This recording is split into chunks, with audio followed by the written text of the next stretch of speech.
நமஸ்காரா. வணக்கம். ஸ்டார்ட் பண்ணலாம். என் பேர் மணிமுத்து. அப்பயே சொல்லிட்டு என்னை பற்றி. சரி, நான் ஒரு சின்னதாக ஒன்று எக்ஸாம் ஒன்று சொல்கிறேன். ஒரு கதையோடு ஸ்டார்ட் பண்ணுறேன் இந்த ப்ரோக்ராம். அப்போ தான் வந்து எல்லாரும் மாதிரி குட் மார்னிங் சொல்லிட்டு நான் சொல்ல விரும்பல. ஸோ பி டிஃப்ரெண்ட் டிஃப்ரெண்ட்டாக சொல்லலாம். ஸோ ஒரு ஊர் இல்லை அப்படி சொல்ல மாட்டேன். ஊரில் ஒரு ராஜா அப்படிலாம் சொல்ல மாட்டேன். சரி, ஓகே. ஒரு ஊரில் ஒரு பெரிய பாலைவனம் இருக்குது. அதில் ஒரு ஆள் இருக்காங்க. அந்த ஆள் கிட்ட பாலைவனம் தண்ணி கிடைக்குமா? கிடைக்காது இல்லை. ஸோ வாட்டர் கிடைக்காது. ஸோ அந்த மாதிரி டைமில் அந்த ஆளுக்கிட்ட ஒரு பெரிய ஃப்ளாஸ்க் இருக்குது, தண்ணி ஃப்ளாஸ்க் இருக்குது. ஸோ போகிறாரு, போயிட்டு ரொம்ப தூரம் நடந்து போயிட்டே இருக்காரு. ஸோ அந்த ஃப்ளாஸ்கில் தண்ணி காலாயிடுச்சு. ஸோ நெக்ஸ்ட் ஒரு 2-3 ஹவர்ஸ் சத்தியே போயிடுவார். அந்த மாதிரி ஒரு சுச்சுவேஷன் இருக்கார் அவர். ஸோ அந்த மாதிரி சுச்சுவேஷனில் போயிட்டே இருக்கும்போது அங்கே ரொம்ப தூரம் நடந்து போயிட்டு இருக்காரு. ஏதோ கடவுள் வேண்டாரு. பட் எதுவுமே தண்ணி கிடைக்காம ரொம்ப கஷ்டப்பட்டு கொஞ்சம் தூரம் போகும்போது ஒரு சின்னதாக ஒரு குடிசை வீடு கிடைக்குதுங்க. சின்னதாக பாலைவனத்தில் குடிசை வீடு இருக்குது. ஸோ அங்கே குடிசை வீடுக்கிட்ட போகும்போது அங்கே ஒரு பம்பு இருந்துச்சு, தண்ணி அடிக்கிறதுல பம்பு.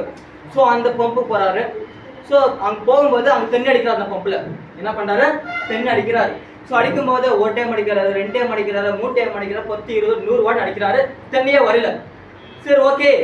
அது பக்கத்தில் ஒரு சின்னதாக பிளாஸ்டிக் இருந்துச்சு. அந்த பிளாஸ்கில் ஒரு ஃபுல்லாக சின்ன பிளாஸ்க் இருந்துச்சுல, அந்த பிளாஸ்கில் ஆஃபில் கொஞ்சமாக தண்ணி இருந்துச்சு. அந்த தண்ணியை பார்க்கும்போது என்ன தோணும்? குடிக்கணும் தோணுமா தோணாதா? பட் அதில் ஒரு நோட் இருந்துச்சு கீழே. என்ன நோட் இருந்துச்சு தெரியுமா? அந்த தண்ணியில் ஆஃப் தண்ணி இருக்கா, அந்த ஆஃப் தண்ணியை அந்த குழாய்கள் போட்டு அதிகமாக தண்ணி வரும், அதை எழுதிடுச்சு. ஸோ அது மாதிரி சுச்சுவேஷனில் நீங்கள் என்ன பண்ணுவீங்க? ஸோ அந்த பர்சன் அந்த தண்ணியை குடிப்பானா இல்லையானா அந்த கொஞ்சமாக கிடைச்ச தண்ணியை அந்த குழாயில் போட்டு அதிகமான தண்ணி வரும் நம்புவானா? குடிச்சிருவான்.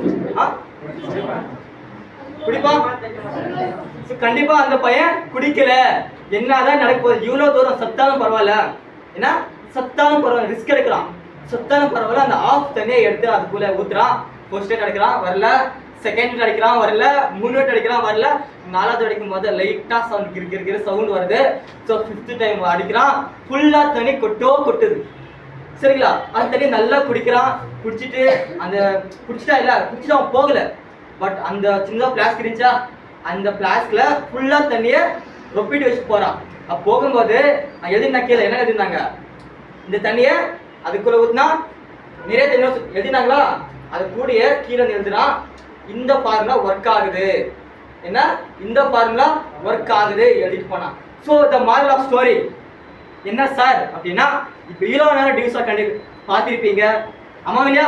எஸ் எப்படியாவது லைஃப்பில் ஜெயிச்சிருமே, ஏதாவது பண்ணிருமே அப்படி தோணும். இந்த மைண்ட் செட் இருக்கா? கண்டிப்பாக வந்திருக்கும்னு நினைக்கிறேன். எனக்கு வந்துருச்சு. ஸோ கண்டிப்பாக உங்களுக்கு வந்திருக்கும். ஸோ அது மாதிரி டைமில் தான் ஸோ ஒரு பக்கம் ஜாயின் பண்ணணும்னு ஆசை, இன்னொரு பக்கம் சில இதெல்லாம் இருக்குது உங்களை வேணாம் இருக்குது. என்ன சார்னா செல்ஃபோன், மொபைல்ஸ், லவ்.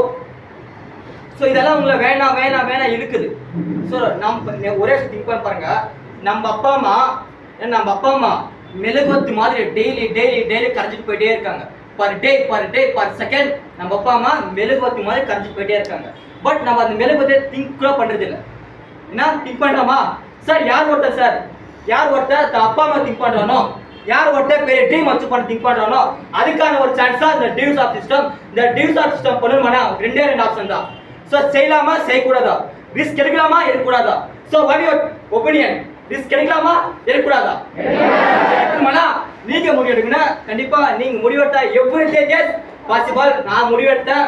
அன்னைக்கு என் ஃப்ரெண்ட் போய் சொல்லி கூப்பிட்டு வந்தான், மச்சா உன்னால ஒரு பேமெண்ட் சம்பாதிக்க முடியும் அப்படின்னு சொன்னா, என் ஃபர்ஸ்ட் பேமெண்ட் 30,000 சம்பாதிச்சு கட்டேன். அதை விட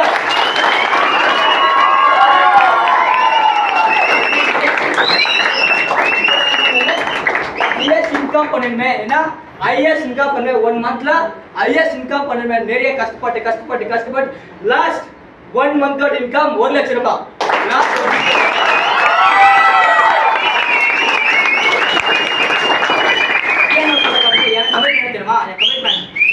ஒரே கமிட்மெண்ட் இருந்து எனக்கு பேமெண்ட் ஓடுறது தெரியாது. எனக்கு ஐ டோன்ட் நோ எனக்கு பேமெண்ட் ஓடுறது எனக்கு தெரியாது. பட் எனக்கு நம்பி வர ஒருத்தருக்கும் நான் 100% ஸ்டூடெண்ட் நம்பர் ஒருத்தருக்கும் என் பேமெண்ட் நான் கேரண்டி.